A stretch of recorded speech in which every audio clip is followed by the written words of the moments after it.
Hi అండి, ఈరోజు రాగి సూప్ చూపిస్తాను. కావాల్సిన పదార్థాలు: రాగి పిండి 2 టేబుల్ స్పూన్లు వేసి కలిపి పెట్టుకోవాలి. Cabbage, capsicum, carrot, onion, green peas and water. 2 స్పూన్ల నెయ్యి.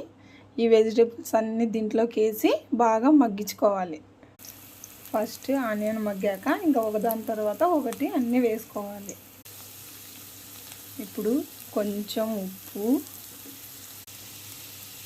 కొంచెం పసుపు, కొంచెం మిరియాల పొడి.